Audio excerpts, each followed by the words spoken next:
on va dire que les effets de la préménopause et de la ménopause ne sont pas forcément des effets immédiats. C'est-à-dire qu'il peut être compliqué de lier la récidivité des cystites à la ménopause ou à la préménopause parce que temporellement, ce sont deux événements qui vont se produire de manière en réaction en chaîne.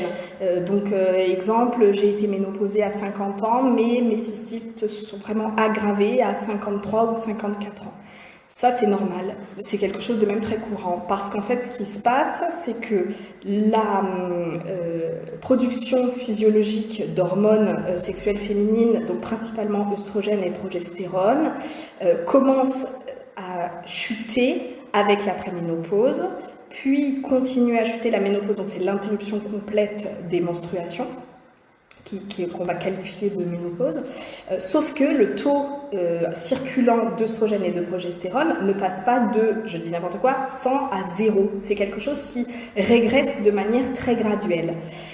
Donc, durant cette phase de régression du taux d'œstrogène, les cystites peuvent rester avec une fréquence entre guillemets ordinaire pour ne s'aggraver que 1, 2, 3, 4, 5 ans plus tard. Ça, c'est quelque chose de très commun et donc il faut envisager la ménopause comme malheureusement un effet retard par rapport aux cystites.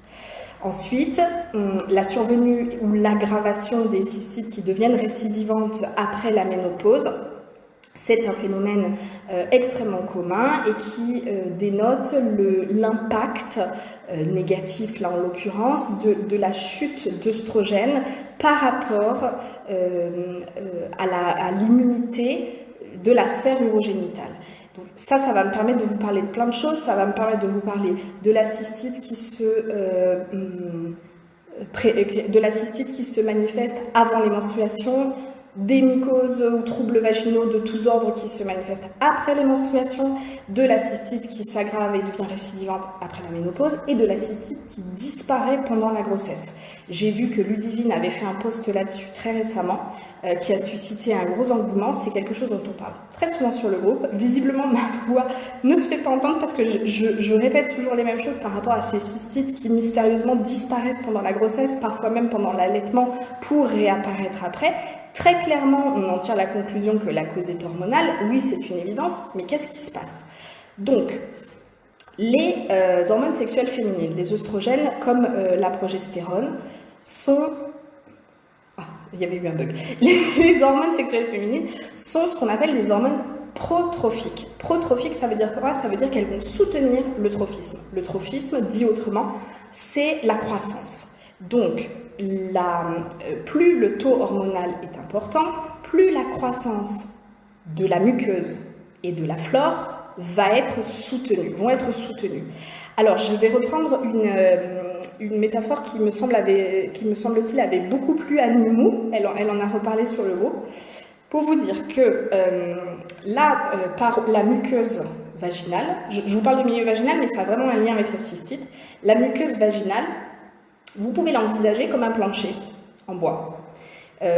Plutôt un bois exotique, donc un bois qui a besoin d'être très hydraté, parce que sinon il va sécher, il va craquer.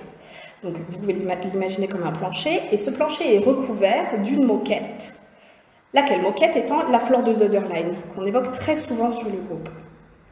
Quand la femme est fertile, donc le cycle hormonal est régulier, les taux d'œstrogène et de progestérone importants permettent à la muqueuse, donc au plancher, d'être correctement hydratée. S'il est correctement hydraté, il ne sèche pas, il n'y a pas de craquelure, et donc il est très élastique, il est très ce qu'on appelle trophique. Il va avoir une bonne épaisseur, il est résistant aux agressions qui proviennent du milieu extérieur, tout se passe bien pendant les rapports, il est bien lubrifié, etc. Et la muqueuse qui est dessus, elle est également très trophique. C'est-à-dire qu'elle est abondante, elle est très hétérogène, on y trouve une bonne proportion de lactobacilles de Döderlein qui sont les dominants, mais on trouve aussi tous les autres, la Gardnerella vaginalis, le Candida albicans, tous les autres candidats, des uréaplasmes, des mycoplasmes, en quantité beaucoup plus minime, mais ils sont là, c'est physiologique, c'est normal, ils font leur travail. Et cette muqueuse protège correctement cette moquette, cette flore, protège correctement la muqueuse. Tout va bien. Quand les taux d'hormones sexuelles féminines baissent, donc ça peut être le cas avant les menstruations, donc on peut manifester des troubles avant les menstruations ou juste après, parce que c'est le cas dans la phase lutéale, ce qu'on appelle la phase lutéale, c'est-à-dire entre l'ovulation et les menstruations et durant les menstruations. Cette action protrophique des hormones sur la muqueuse et la flore tend à se réduire. À partir du moment où ça se réduit, la muqueuse peut perdre son hydratation, donc elle a tendance à s'assécher, le parquet commence à être un peu plus sec. S'il sèche trop, il va finir par craqueler, il va être beaucoup moins souple, il va avoir une moindre tolérance à toutes les agressions mécaniques, les pressions externes. Et la flore qui est dessus, la moquette, elle tend à se raréfier, c'est-à-dire qu'elle va être un peu plus élimée, elle va être moins hétérogène, elle va être plus fine, elle va être moins résistante. Dans certains cas, des trous vont se former à certains endroits, donc ça laisse le plancher directement exposé aux agressions pour lesquelles il n'est pas du tout conçu. Et donc ça cause premièrement une vaginite, donc une forme d'inflammation, et surtout une réduction de l'immunité locale, puisque vous pouvez imaginer cette flore de Döderlein comme des petits soldats qui se positionnent au niveau du périnée et qui vont défendre l'entrée du vagin et le méate urinaire, donc l'entrée des voies urinaires, contre les pathogènes dits opportunistes, c'est-à-dire des pathogènes qui circulent normalement sur le périnée, qui font partie de nous, et en l'occurrence qui arrivent de notre flore intestin, de notre flore intestinale, mais qui en temps normal sont repoussés par ces gardiens, les lactobacilles, qui leur disent non, là il ne faut pas entrer. Cavité vaginale et méate urinaire, vous n'entrez pas, nous on assure la défense immunitaire. S'il y a une régression de cette flore et une régression du trophisme vaginal, donc un assèchement, donc un raccourcissement des méates, ça par exemple c'est le cas de la ménopause, les bactéries pathogènes opportunistes peuvent circuler comme elles l'entendent.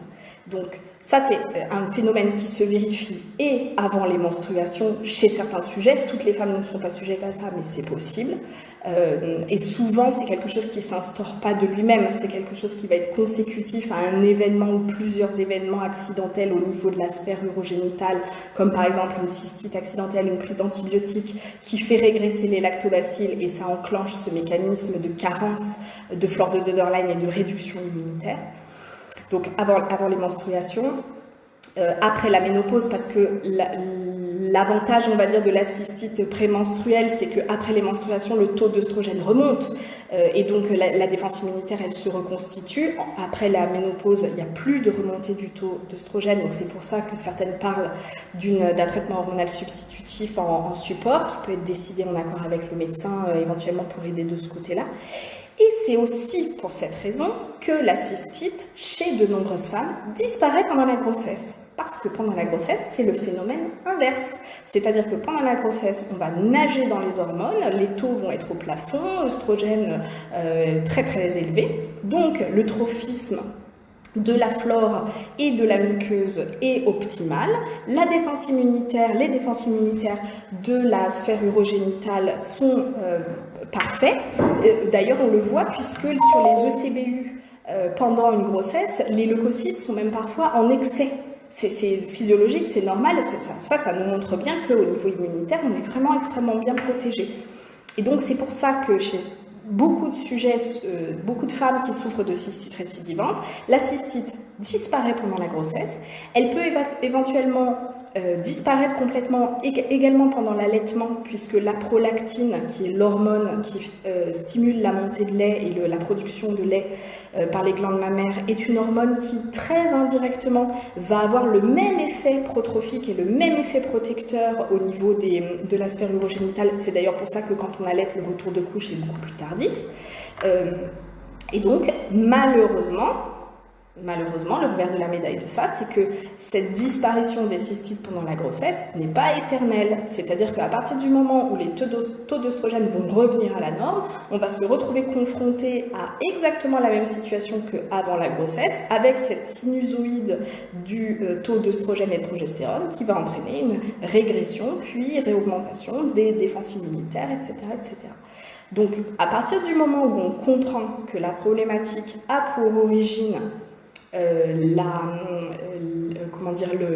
le rythme hormonal, nous, ce qu'on peut essayer de faire en prévention, c'est d'imiter les actions protectrices des hormones sans hormones.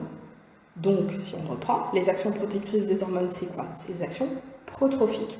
Protrophiques, hydratation de la muqueuse. Donc, on va aller hydrater la muqueuse avec une crème hydratante. Par exemple, on propose Osilium Crema, d'autres proposent d'autres crèmes.